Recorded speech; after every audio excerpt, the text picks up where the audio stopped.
The topic of what you want to happen to your body after death is always a hot one. The old school in-ground burial, the more common cremation, and the new world ideas of space, water, or composting burials. But there's always the more murky option, some opting to be donated to science. But what is that science exactly? This is about body brokers.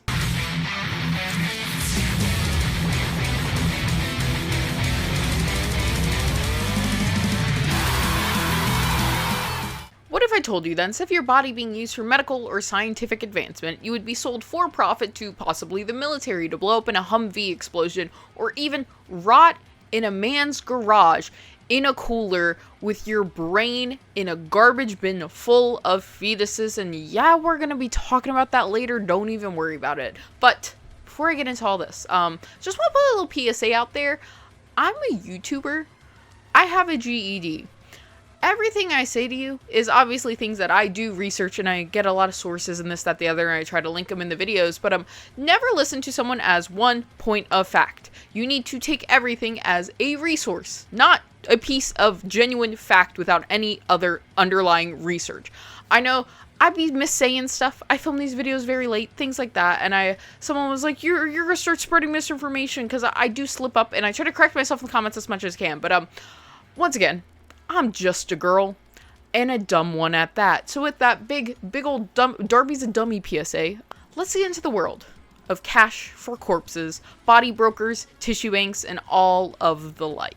Now, of course, what is a body broker exactly? Well, it is just what it sounds like. It is someone who sells, buys, and or trades the human cadavers and or parts of human cadavers. When it comes to human bodies and its parts for sale, at least organ trade in the US is very regulated and monitored, or, at least they think it is. We'll do a video about that one day. But when it comes to corpses, cadavers, bodies, however you want to say it, it is the wild, wild west. And this is not about body snatching or grave robbing. This is a large-scale operation that is totally legal, taking place in these large blind spots in the government system. And how big of blind spots? I'm telling you right now that depending on what state you live in, most of them, tomorrow, you yourself could become a tissue bank.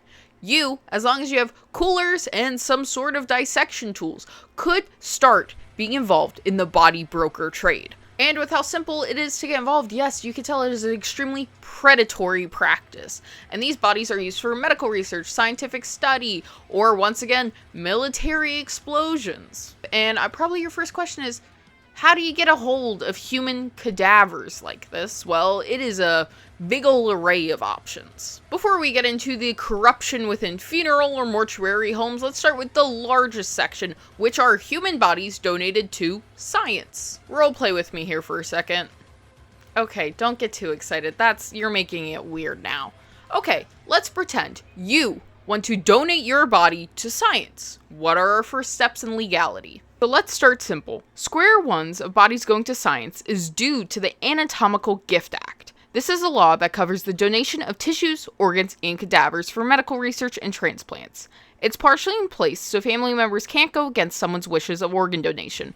With that, our discussion as follows is for non-transplant banks and programs. This is if we want the full meat and potatoes of you, no segments, well, at least not yet. So great, you've decided that you're going to science, and your lame kids or spouse can't get in the way.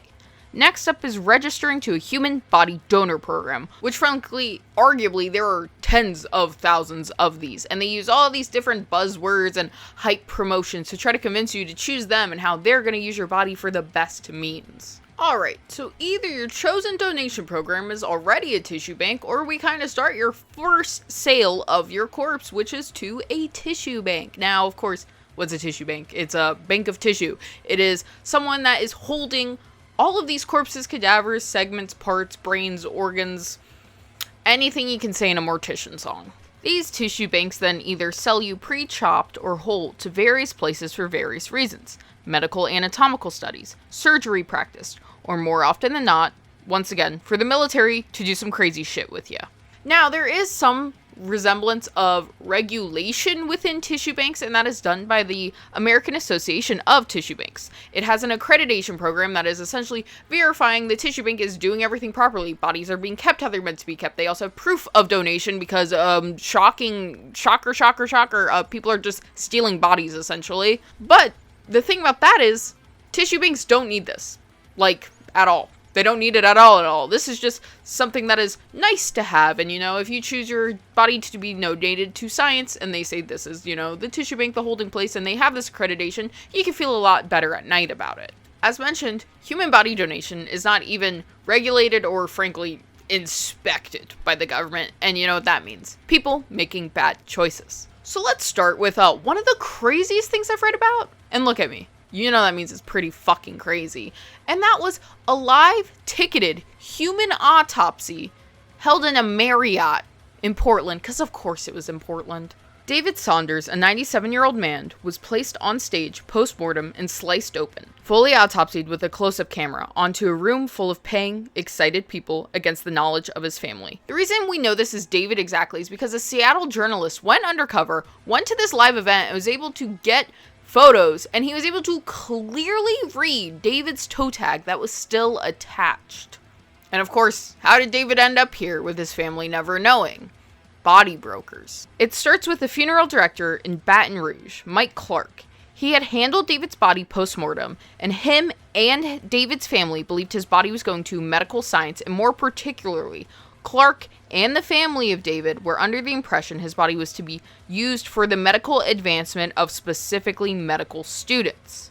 So Clark then transferred David's body to MedEd Labs, a tissue bank for medical research. They then now sell. This is like, I want to focus, these are sales. These are large monetary sales. I'm going to break down how much you can get for bodies, but these are large sales. They sold David's body to Jeremy Ciliberto, who founded a company called deathscience.org, in which, on record, he has said he bought human corpses for over $10,000 to host these death science live autopsy events. Once this comes to light in the news that, first off, people were going to a ticketed live autopsy event, and, can't even begin to get into that situation right now. But immediately, Jeremy throws MedEd under the bus, and then MedEd throws Jeremy under the bus. MedEd claims that Jeremy was being dishonest and saying to them that he was hosting explicitly a science class, i.e., under the impression it was for active science or medical students. Jeremy throws MedEd under the bus saying, quote, "I can guarantee that the man knew his body would be used for medical research," unquote. And this is so juicy of a drama about these two people publicly. It really is all about that he said, she said bullshit. Jeremy says that MedEd themselves essentially knew and did the entire event, even providing the anatomist, the equipment, a serology report, the venue booking, and all handling of David's body before, during, and after the event. And you may be like, Darby, this seems like kind of hypocritical coming from you. Like, I don't know, why are you upset people went to a live ticketed autopsy event? You have a video about autopsies. This wasn't people just viewing a live autopsy. There's proof people were able to go up and search just handling organs, and these are anybody. This is whoever had like $500, because that's what the tickets seem to have been. $500, and you were just handling the organs of a man. No, I don't think that's actually okay. The event itself offered explicitly in flyers, quote, "cadaver access before, after, and during breaks," unquote. Once again, these are not medical students. These are not science students. These are people who paid $500 essentially to handle the organs of a dead man against the knowledge and consent of his family. But once again, this is totally legal with the systems in place. And this is, showing how astronomically large these holes and gaps are within the whole concept of body donation to science. And in one of the most horrific detailings of what body brokers have done, takes us to a Detroit broker going by the name of Arthur Rathburn. He got into the industry all the way back in 1984, working for the University of Michigan's body donation program. This, of course, provides cadavers for autonomy classes and research. It's believed the reason he ended up leaving this position was due to the mishandlement of donor ashes, which becomes a horrible point of foreshadowing I don't think anyone ever would have been prepared for. And in the 1990s, he would begin running his own tissue bank and slowly started endangering mass amounts of people. As I mentioned, many medical professionals go to tissue banks for work, and he was renting out and selling cadavers and limbs and specimens from HIV and hepatitis positive individuals, which is one of the first rule outs of medical specimens. More particularly, he rented out explicitly HIV positive specimens to people doing dental surgical practice. This is not something you do. This is immediately when you are opted out for doing things like this. Because one of the reasons too is cadavers for donation are also used for transplants. So you cannot have anyone who is HIV or hepatitis positive to be used for transplants. Throughout 2013, at least 6 other brokers sent him 800 body parts worth hundreds of thousands of dollars. On top of this, just safety negligence, Arthur was dismembering human bodies with literal chainsaws. Coming from a quote out of the literal court transcripts is, instead of using industry standard sterilized autopsy equipment, Arthur Rathburn used a chainsaw, bandsaw, and reciprocating saw to dismember bodies without taking sanitary precautions. Outside of just this insanity of dismemberment, he held human bodies in the most dangerous, disrespectful, and frankly disgusting means possible. From literal Rubbermaid containers to giant multiple-gallon bin garbage trash cans. I'm talking literal shelves of decapitated heads with no barriers, just one on top of each other shoved into shelves, and infected specimen literally frozen together with uninfected specimens, just in giant freezers. You would open it and it looked like the Sawyer family home, but these were real human bodies being kept like this. The entire facility was non-temperature controlled, had no running water, and they even found food stored with certain specimens. This dude was storing like his lunch with human torsos that he was not keeping safely. If you watched my metal and gore video, you know I joked about how people make piss grave memes about like how they find things in places. One of the big ones is the news article relating to Arthur Rathburn, in particular due to the fact that there were literal bins full of murky liquid containing human brains. He created victims outside of these deceased people and their loved ones. He put an insane amount of medical professionals at extreme risk and everyone around them. What Arthur did was one of the most disgusting, dangerous things I've read a man do. A big part of body brokering isn't just medical study. Skin grafts from corpses can be used to treat burn victims. Bone grafts can be used in orthopedic and oral surgery. So the sale of infected tissue is a very serious danger. The worst part about this is, due to the fact of how unregulated and unkempt body brokering is, there were people notifying that he was doing sketchy shit literally over a decade before his arrest. All the way in the 2000s, there were body brokers that started refusing to sell to him and notifying authorities. Particularly when the government people came, he wasn't able to provide proper documentation for a mass amount of bodies he had donated, which means he could not sell in New York, but that means he could still keep operating, even though he could not show paper proving he had a right to have cadavers in his possession. And even worse than this, when we talk about body brokers refusing to work with him, he particularly purchased 2 torsos from someone who shipped them through the airport, because this is how they transport them, and he didn't pick them up, to the point he had to get called that they were leaking fluid and beginning to rot to the human nose. He had to get called and told there were literally 2 torsos rotting and seeping out at the Detroit airport. You need to come get these. Until he did. The government behaved like this was a serious crackdown arresting Arthur, while in reality, it was the cleanup of a mess they simply never bothered to previously attend. Speaking of government, the US military had purchased bodies from Arthur, including a grandmother from Arizona whose family thought she had been donated to science specifically for the study of Alzheimer's. And in fact, she was used in an explosives test. And with how many times I've said the military does this, you might be like, Darby, I know this isn't going to be the first time.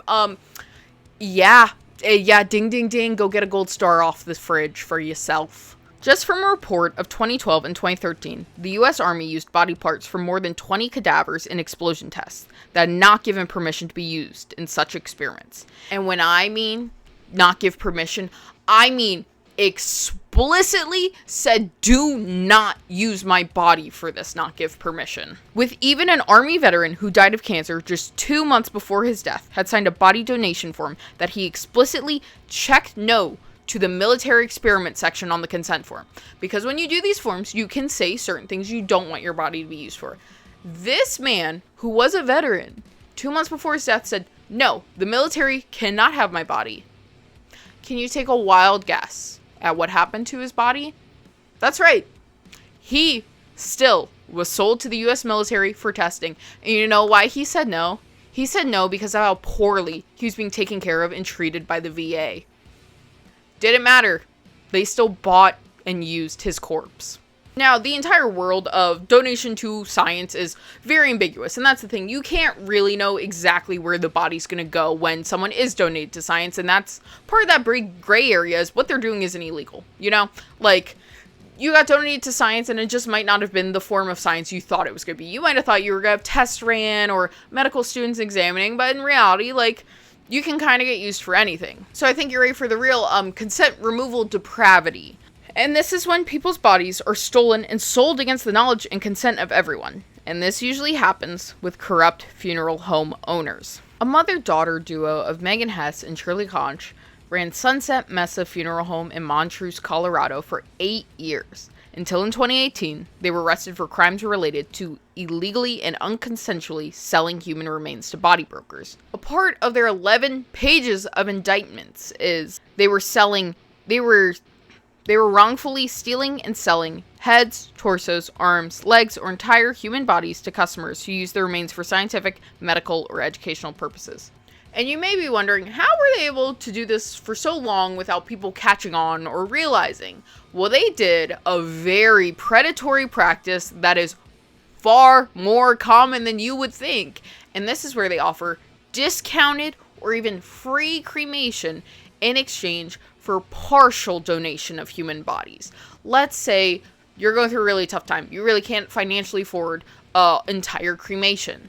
They say, okay, well, you know, if you're open to it, we could sell part of a tumor, part of a organ, a hand, and this can cut down on the cost because, you know, it'll be donated to science. And just this small part of them, not the entirety of them. And, you know, if you're in a financial hardship, this is something you're probably going to opt for. While in all reality, they were pretty much selling the entire body of your loved one and giving you who knows what in a cardboard box. And you know what? This was only sometimes. They only sometimes were like, hey, we'll help you. We'll help you do the cremation. We do a partial donation. Don't worry about it. Other times they were just straight up stealing and selling entire cadavers of people they were charging to cremate. People would pay like $1,000 to have someone cremated, and once again, they would get a box full of who knows what, and instead be selling the entire body of this person. Not only were they stealing the money off of the deceased's loved ones, they then were making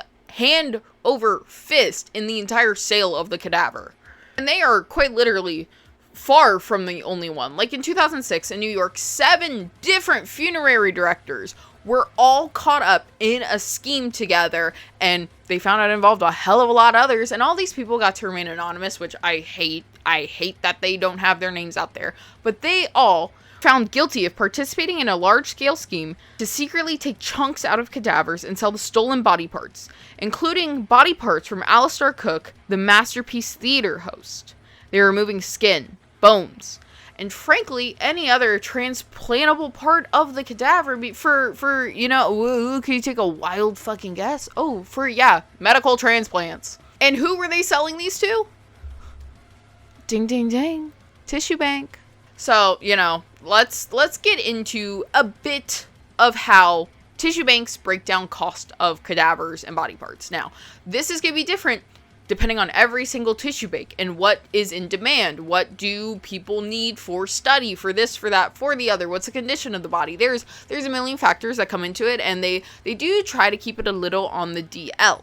Biological Resource Center, who was in fact caught doing crazy shit like, selling cadavers to the military that they were not supposed to be doing, explicitly said they charged $2,900 for a whole body with no shoulders or head, $2,400 for a torso with a head, $950 for a whole spine, $1,100 for a whole leg, $450 for a whole foot, $375 for a knee, and $400 for a pelvis. Now, I think it makes it really uncomfortable for people to hear the explicit numbers of what bodies break down to. I just personally find it a bit interesting of how they do this, but I'm going to touch on it a little bit later. But here's the unfortunate thing. We need cadavers for medical study. Period, point blank. There's a reason bodies are donated to science. We need bodies donated to science. I'm just, of course, the corner of the internet where we talk about depravity and horrible things and nothing positive or light or happy ever. So I'm focusing on horrible stuff. But cadavers for medical scientific research is a necessity. This is something we need. This is how we've been able to find out so much about humans. Like, quite literally, this is still something we are helping to figure out new things within people. It's why we know fetal alcohol syndrome exists. It's why we know the, God, I can't remember it. It's gonna kill me. The head injury. Like, we can only find that out post-mortem. Like, we need human bodies for study. And it costs money. It costs money to do it. It costs money to have someone who's able to dissect them, to hold it, the cost of the facility. Like, as much as uncomfortable as it may seem, and people do fixate on the monetary aspect, it is what it is. We live in a monetary ran world. Money is required for anything, and that does come down to your cadaver and the advancement of medical study. And funeral homes participating in activities like these aren't as common as it may seem. I don't want everyone to think every funeral home's horrible. This is like when everyone, I had a bunch of people think that I said like every mortician's a necrophile because they have the high statistics. Like, this is a small, very small majority. This is a very small portion of funeral homes that partake in this. But it is something that happens, and unfortunately the ones that do it just really fucking send it seems. Like recently, HBO came out with the show The Mortician, speaking about David Sconce, who ran the Lamb Funeral Home in California, who regularly, for monetary gain reasons, was doing mass cremations of individuals, sending home ashes mixed or even not containing any of the said loved ones of those who paid for cremation, selling gold teeth or fillings out of the skulls of people, and of course, stealing and selling their organs as well. Also, with kind of the possibility that he was hiring a hitman to take out competing morticians. I don't know. It's very crazy. I definitely recommend, if you're interested in stuff at all, to go watch that show. I will say, fair warning, they do show human remains in the television program, and they do not give a warning. Don't like that, but if you're interested, I do recommend that show. I think they did a good job. And now that we're on this whole topic of all of this, I feel like I have to mention John's bones. Especially, they are brought up to me all the time. They literally live in my backyard, essentially. So, Darby's not a drama YouTuber. But I'm gonna call out some shit I find unsavory, for sure. And I'm not an osteologist. Neither is he. John Ferry, better known online as John's Bones, made videos on TikTok discussing and showing how forensic anthropologists determine things via bones in general osteology, which is the study of bones. And it, once again, is important to note, John is nowhere in the realm of an anthropologist, an osteologist. He, I believe, is a product designer, a graphic designer, marketing, that type of world. He has no general relation other than interest and passion when it comes to bones. He is a buyer and seller of human remains. He gained notoriety within owning a self-dubbed spine wall, which I think this kinda is what can give us the best insight to him. In particular, on his own accord of why the whole spine wall kind of exists, he said, "My cheer coach was also my health teacher, and therefore had a plastic model of a human spine on her desk, where I spent many afternoons for practice to start. I spent years being fascinated by it, not as a morbid object, but as an example of natural design. The way that all of the body is connected to the spine, how it is the most integral part of the body. Finally, I begged for her the opportunity to hold it for closer inspection. She refused, telling me that it was too expensive and that if I broke it, the school would not be able to afford another one. I went home that night and started researching where I could get my own, and found that real ones were available for sale, No plastic models for me. Thus begun my obsession and eventually my collection, which started as a petty vendetta against my coach, began a deep preoccupation with spines as a visual object and teaching tool. So, spite and entitlement. I'm just saying, like, that's absolutely how this comes across to me. I'm coming, death collector to death collector, content creator to content creator. I'm in no shape anywhere better than him. I don't believe in that shit, okay? I don't think there's anything about that, but I think it's important to just acknowledge shit. And this isn't even about the spine wall. I just think this is a really good insight to things. I think a lot of the ways remains are spoken to and handled is just frankly unsavory. They say they want to destigmatize the bone trade, or owning bones, but it literally actively profits off the mismanagement of people's remains, and most often the remains of people of color.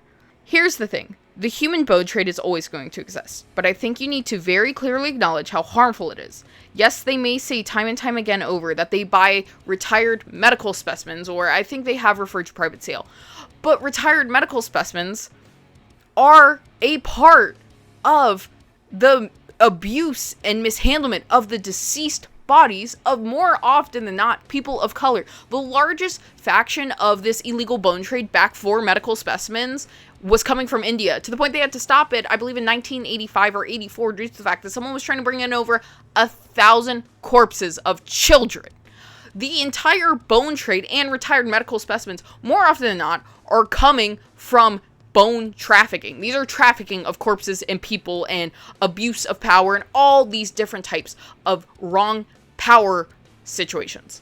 It has always existed. It's always going to continue existing. What we need to be focused on, especially people who have large platforms surrounding it and are literally balls deep into the trade itself, is acknowledging the negativity around it. Especially if you're so focused on destigmatization, you have to look it in the face and say it what it is. Most medical specimens, especially how they are acquired, up into the late 80s, were acquired maliciously. And that is a matter of fact. And that's something you have to acknowledge and process. And I think it is the responsibility to acknowledge it and to start having a way to transform it or evolve it, start moving it. You have to say, yes, this is what happened. And particularly, they do a lot of stuff on forensic anthropology.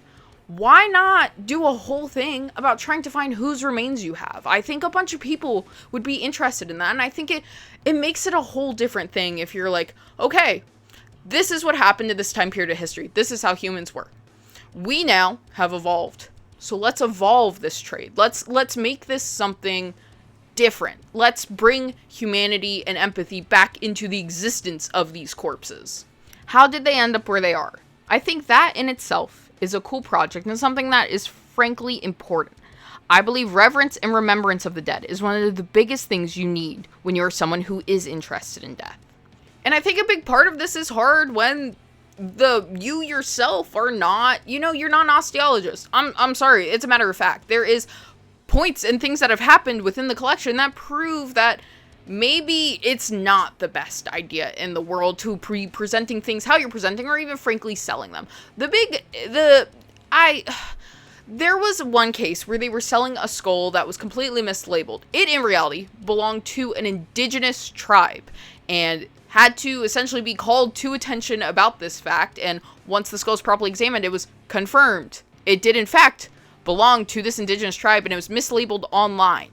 So it was taken down for sale, and I can't find if it was returned to the tribe, which I absolutely think it should be, but this just shows if you're mislabeling and mismanaging bones when it comes to, like, indigenous people for sale, I don't know if you should be selling bones. I'm just gonna say that much. And as well, when it comes to this spine wall, this whole thing is supposed to be for study. This is for artists or medical or science people to be able to study the bones. I've been to countless medical museums across the entire world. This is not how you properly store bones for people to study or look at. The spines are literally just on top of each other, just crammed together. I don't know how anyone's actually looking at these for probable study being set up like this. The whole mission statement of the company is to make human remains more accessible and educational, which, when you're using progressive buzzwords to coat bone trafficking, because that's what it is, and John, once again, is a phenomenal product designer and branding. The branding of this museum and the entire everything now, as they've now made this shift to be more serious, is great. They're awesome at branding. And once again, there's a big issue with almost all these remains, other than just saying we buy retired medical specimens, is there's not really a clear-cut place to find out where this bone came from, or anything surrounding it. And it's very apparent that, as something that probably did start out as spite or entitlement, this person is very passionate about bones. I can tell they're passionate about bones, and that's really great. I do find it unsavory. I think a lot of choices they make are unsavory. And I know they're probably trying to recoup some of the really, really bad mismanagement they've done. But, like, this spine wall still exists in this, like, nature of all being crammed together. I'm not saying to get rid of these. I'm just saying I think it is the responsibility of someone who wants to destigmatize things like this is to evolve what it is. And I think this is something that can be turned around. I believe we're the same age, and I think as you get older, like, you gain more empathy. You start understanding things more. And I think this is something that can be turned around completely. I think you can make a shift once you start acknowledging kind of what it is for what it is.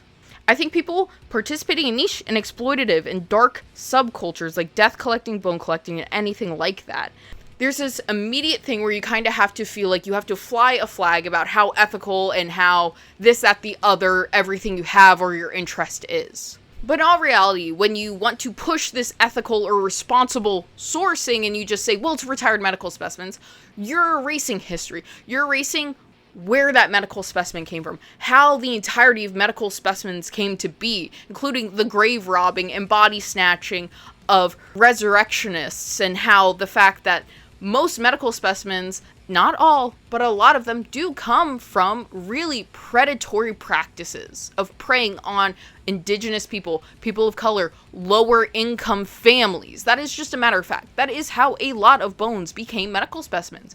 And yes, what you're doing is buying retired medical specimens, which in the grand scheme of responsibility is pretty responsible, but you have to acknowledge how it became a medical specimen. I think as people who are interested and enthusiasts and or collectors of death, it is their responsibility to try to remove some of the exploitation. I think it's part of it to be able to try and push respect in the change within it and not erase the facts of where things came from and how they started. And at the end of the day, this is just very small grouping of what is the entire giant faction of bone trafficking, because bone trafficking is 100% a real absolute thing. And in the grand scheme, again, they are responsibly sourced. There is no ethical sourcing when it comes to bones, I think. I don't know. I go back and forth on that. I don't know. I will say on the record, in case someone wants to be like, Darby, you're a hypocrite. I own a retired medical specimen of a human scapula that is retired from a school who has proof of the body donation, and I bought it this year. I kind of now shifted my thought system on human remains when it comes to this. When they retire medical specimens in the ways of how I acquired mine, they're usually disposed of in the proper means of how they dispose remains. And instead, it has ended up in my hands, and I can kind of give you a trail of exactly how it ended up where it is. And I think that's really important. I think if you want to own human remains, I think that's kind of something you have to do. And, you know, here's the thing. I could do all this, and you're going to be like, Darby, you're a hypocrite. You own human bones. I will listen to a word you say. You're completely valid for that. 100%. Take that on the chin. 100%. You're totally right for that. But I think someone being this young and this prominent within an industry who does seem to want good for it, I just think there's ways to do it. And I just don't think that's being done right now. And I would love to see the change. I would love to see these spines properly displayed. I would love for them to really outwardly acknowledge the history of the fact that most of these remains were trafficked, they were got in a predatory manner, things like that, and now they are here, and they want to try to, you know, change history. And if they have this big focus on forensic anthropology, I would love for them to try to find out who some of these people are. How did they end up there? Things like that. I think that would be an amazing shift. But once again, I'm a random girl in my bedroom. No one gives a shit. They can literally be like, fuck you. Here's my, like, what, like, 1 million followers. I don't fucking know. Doesn't matter. They can literally be like, fuck you. I myself, I'm a death enthusiast, death collector, whatever the fuck we want to call it. Weird little bitch in a room. And I just think this is something that could be really good for the entire shift around things like this and just how it is right now. I think it is continuing the exploitation and sensationalism surrounding human remains. I know from many comments, most of you don't care about what happens to your body post-mortem, but I will tell you, there are a lot of people that do. And the fact is that things like this, and frankly probably worse, occur every single day. And it's just, once again, another mark of the depravity of man. In this current standing, we do in fact need human cadavers for medical purposes, and plenty of people have no issue assisting this need. But the disrespect and frankly abuse of corpses is so high that there is no answer other than needing some sort of legal intervention to step in. We need to have things put in place for the safety of the living and the dead. So people who are disrespected by their military and say, no, you can't have me postmortem, don't get stolen by them and blown up. And the fact that a random man can't possibly infect hundreds of people by renting out medical specimens that are infected to be operated on by people, or even leaving people's body to rot and seep out at the airport. And there's the unfortunate factor of the selling and purchase and the entire money flow within body brokering. Once again, it costs money to have people properly dissected and stored for medical professionals to have them. So this business does require money. And I think it's a possibly disturbing thing to hear how explicit the monetary value of someone's arm may be. But we live in a world ran by money, and that comes down to us ourselves. And I think there needs to be something put in place that you and I can't start a body broker business tomorrow as though, we could probably come up with like such a cool logo. But there is absolutely no reason. There is no reason in the world that I or you should be able to be handling deceased individuals just for money. And as always, there's only one thing I can always recommend to you, and that is to try to honor the dead and try to respect the living. With that, if you made it all the way in to this slightly chaotic video, thank you so much for watching. I don't know if I've acknowledged it yet that we hit 100k, but we hit 100k, so that's really cool. I don't know if I acknowledged it. Darby's a little crazy today. But we always have a question. Do you know what the question of the day is? What do you want done with your body postmortem? I, myself, have been saving for my mausoleum. And yes, that is right. I've been financially saving for my mausoleum for a few years now because, boy, are they expensive.